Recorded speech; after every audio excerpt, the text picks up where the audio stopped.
Hello, my name's David Withers and I'm the Managing Director of ISEKI here in the UK. So we've been making these videos here in a paddock near our home for the last 6-8 weeks during this lockdown period, with a member of my household on the camera and not having to move away from our house to make these videos.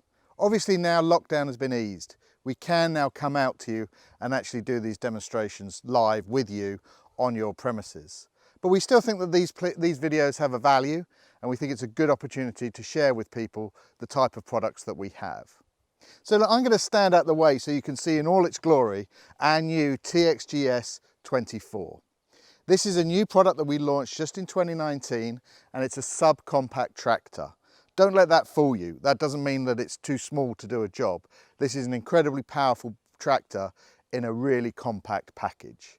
So first of all, we're going to have a look at the accessories that we got fitted to this machine. So as we look down this side of the tractor, you can actually see two of the options that we've chosen here. So let's start by looking at the deck. Now we make a variety of decks that fit this machine: 48 inch, 54 inch and 60 inch, again in a variety of rear discharge, side discharge or mulch. This is actually a 54 inch mulch deck that I've got fitted to the tractor today.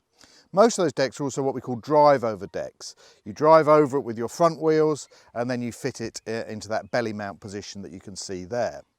The other option we've chosen here is the industrial type tyres. We do 3 different types of tyres: full agricultural, full turf, and then these are kind of an interim type of tyre. I personally love them for this kind of application. They give you a lot of traction but don't do any damage to the turf. So this is the industrial type tyre option on here. So one of the other accessories we've got fitted to here, which you may have noticed, is this front end loader attachment. So one of the things you might notice is those lovely curved booms that take it down to the bucket there. That gives me great visibility as I look over the hood here. I can really see what I'm doing. So let's just crank it up and we'll show you what it does. So I just pull back the lever and look how ergonomically easy that is. I pull it back and I'm lifting up. That's going to take that up. Total height there is about 1.7 meters. If I then want to tip it in, you can see that comes down. That's about a 1.3, 1.4 meter at the bottom of the bucket there. So easily enough to get it into a skip or something like that. Really ergonomically friendly and easy to operate. We've also got some other accessories we could put on here: pallet forks, we've got a hay grab, bale spike, all sorts of other things. And we're going to give this a workout right now. So driving a tractor with a front end loader is not my day job, so please bear with me as I give this a go. But we got some grass clippings here. We're just going to move that pile around a little bit. So let's see how we get on.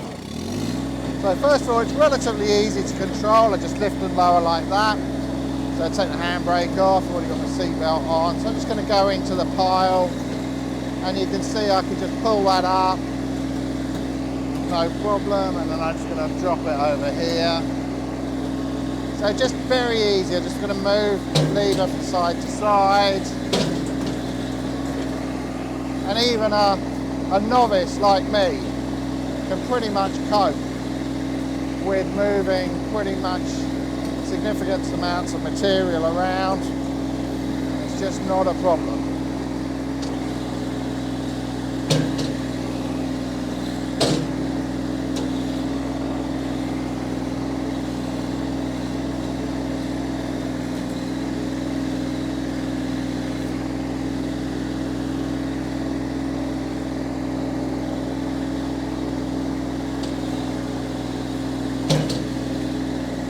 So the ergonomic controls and the ease of use just make this a doddle. So you can see here the seat. It's a suspension seat, and I can adjust how much it will bounce depending on the weight of the individual, so I can increase or decrease that. I can also push it forwards and backwards. One of the other things I can do to get myself comfortable when I'm in the seat is to be able to move the steering wheel, and that can slot backwards and forwards, so you can get it in a really comfortable position for when you're driving. Nice automotive style gauges here, just temperature of the engine, RPM and how much fuel you've got. Over here we've got a hazard light. It is wired in for a beacon, although we haven't got a beacon fitted. And then you've got your horn indicators and light switches here. You may notice as you look over this side, this is the throttle, and then we have a brake and a forward and reverse, because this is a hydrostatically driven tractor. So to make things easier on the controls, anything yellow is to do with the power takeoff system. So here we have the lever which controls the rear PTO, because we've got a PTO on the rear that runs at 540 RPM. This lever here controls the mid-mount PTO, because you've got another PTO right going to the deck underneath there, and that runs at a 2000 RPM. And then this is basically the on, off and neutral switch for either PTO that you're using. So anything yellow is PTO. Then you move to orange. Anything orange is to do with the forward motion or stopping of the tractor. So our handbrake here is in orange. I mentioned earlier the throttlers at the front also in orange. You can see this little lever here, that's the four-wheel drive lever. If I throw that forwards, it puts the machine into four-wheel drive. If I pull it back as it is at the moment, then that's only in two-wheel drive. And the final orange lever is this one over here, which is the different speeds that we can go. So this is in neutral at the moment. As we said, it's hydrostatic. I can put it in low-speed hydrostatic or high-speed hydrostatic. To start the machine, you must be in neutral. So you can notice here we've got three levers. This is two double-acting spool valves and a tipping valve, and we'll show you at the back where they come up. So a lot of hydraulic functionality available. Obviously we've got the normal 3-point linkage, category 1 at the back, and I can lift and lower the linkage by that. There's another control here actually where I can speed up how quickly the rear forks are going up and down, and there are certain applications where you maybe want it to move quickly and others where you want it to move slowly, so you can adjust that there. Final controls you can see here on the floor are the height control for the deck. So once you've got a deck fitted to this, you don't have to muck about with the deck underneath. You can actually control the height of cut just from this little lever here. And the final thing you can probably see is there's one more lever there, which is the diff lock. So in really extreme conditions, you might have to lock the diffs to give you maximum traction. So another couple of things we got here, little storage area. That's actually got a 12-volt charger in it, so you can charge up your phone or whatever, and there's a room there to pop a mobile phone in there. We've got a nice big fuel cap there, so when you're pouring fuel in, it doesn't spill everywhere. One other nice little feature here, you may notice we've got the lights here. Obviously it's a road legal tractor. Here you can see we've bolted the lights inside the ROPS, which is great for this kind of application where you don't want to bang them against a tree, but you can actually bolt them on the outside, which is what you really need to do if you're going to run this machine on the road. They should be on the outside to make it fully road legal. This is where those hydraulic ports come out. We discussed we've got two double-acting spool valves plus a lift lower, and that's those at the back there. And here you can see the category 1 3-point linkage. We've got 540 kilos of lift at the ball ends, and we're going to fit some attachments to this later, and it's amazing what this machine will lift. Also got a tow bar there that will tow 100 kilos unbraked or 1,000 kilos braked at the back there. So let's have a look under the hood and see what we've got in the way of an engine here.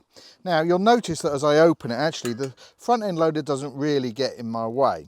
I do have to use a key, like a little tool here, to actually press in the side there. That releases the bonnet catch, so I can actually open it up and get at the engine here. And we'll go through the accessibility to the engine in a moment. But just to go back to basics, this is a 1.1 litre engine generating 23 horsepower, 3-cylinder diesel made by ISEKI. Now, that 1.1 litre is really important. We have a big displacement engine that we turn relatively slowly and generates tons of torque. Some other machines, they put in a tiny little engine, sort of 800-900 cc, that then have to thrash around at 3,000 or 4,000 revs per minute to try and get some power out of that. That's never been our way. We always have large displacement engines which generate a lot of torque. Now once you have opened the hood, you can see relatively easy to get to. There's a little bug screen here I can pull out. That keeps the radiator nice and clean and therefore cool. Radiator is here, air cleaner's here, oil filter down there. Pretty much everything is open and easy to get at. So we're going to do a little bit of mowing here. We're going to use this 54-inch mulch deck. So let's start the engine. Put my mirrors right. So then we're going to engage the PTO. So that means that when I turn the PTO on, it's the deck there that turns on and not the PTO on the back. I'm going to lower the deck down so it's on the ground there. So let's give it a little bit of revs and we'll put it in gear. Now we rev it right up 2600 RPM and we're just going to trot along down this edge here a little bit, and we'll see what kind of a finish we get. So as I said, 54-inch mulching deck. Now one of the other things I could do is I'm going along, just going to press that little button. Now I'm in cruise control, so I've set the speed and the machine will just carry on ploughing on at this speed until I touch the accelerator or the brake. So here I am in cruise control, so it's much easier. So I'm just going to press the button there and take it off cruise control. So we'll just turn ourselves round here. And we'll do another pass down here beside it. So 54 inches, that's a nice wide cut. I can see very easily the edge of my line. I'm going to put it in cruise control again. Now set the speed, so once again I don't have to be managing that. In fact, the front end loader doesn't really get in my way that much. If I was just doing this all weekend, I'd probably drop the front end loader off. Okay, so let's just stop there.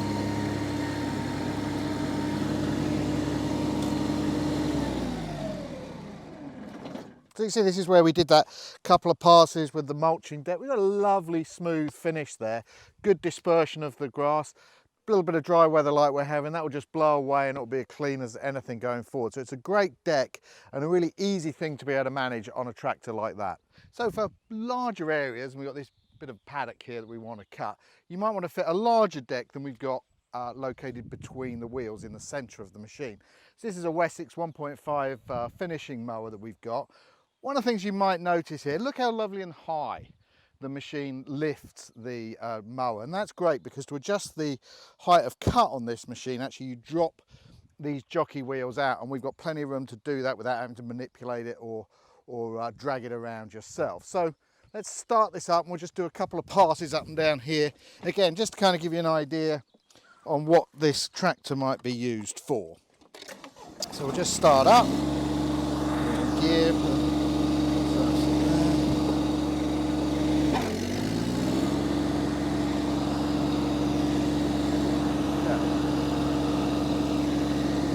So now here we are, we're just going along.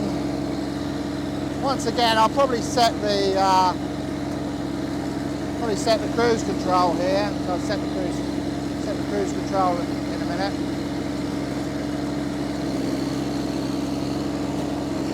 So that's on cruise now. And in the mirrors I can kind of see the line that I'm cutting. So I can just keep an eye on that, make sure I've not got too much or too little overlap. When I get to the end of the run, I'm going to lift it up. I'm not going to lift it all the way up, just lift it up a little bit. And we'll just turn round. Let's do another little pass here. Drop it down again. And back we come along. So 1.5 metres, you know, this isn't particularly hard work it's doing, but the tractor manages this absolutely fine. Now you might want a topper on the back, something like that if you're doing, you know, much longer grass, but for large areas like this that are kind of semi-maintained, a 1.5 metre Wessex or something similar does the job just fine. So once you've completed all of your jobs, and sadly it's time to put your lovely ISEKI tractor away, you might find, as we do here, that the garage or storage area you're putting it in is too low to be able to get the machine in with the ROPS in place. So what we have here is, I've taken the pins out the other side already. I take the pin out here. This will then just roll back, and I can do this with one hand because, as you'll see here as I come down, there's a gas strut here that just gives it a little bit of support. So the ROPS then just goes horizontal like that, and now I've got plenty of room to be able to drive the machine into the garage. When I want to put it back up again, virtually with one hand, I can just push that back up, pop my pins back in, and we're away, able to go mowing, driving, front end loading, whatever we wish to do all over again. And that pretty much brings us to the end of our virtual demo of our ISEKI TXGS24 subcompact tractor. And what an amazing machine it is. Really easy ergonomic controls, heaps of power, loads of flexibility, tons of options and accessories that you can put on it. An ideal machine for anybody who's got areas to maintain, different implements that they wish to use, maybe somebody with 5 to 30 acres. This would be a perfect machine for them. So don't forget, if you've got an ISEKI already, or if you're interested in getting one, our dealers are open. Whether you need parts, service, or you're interested in sales, they're there and able to serve you safely and responsibly even during these difficult times. And as I mentioned earlier, we are now able to come out and demonstrate these machines to you using all the relevant PPE and health and safety guidance that we've been given. Well, we've really enjoyed making this video. I hope you've enjoyed it too. I wish you all the best and stay safe.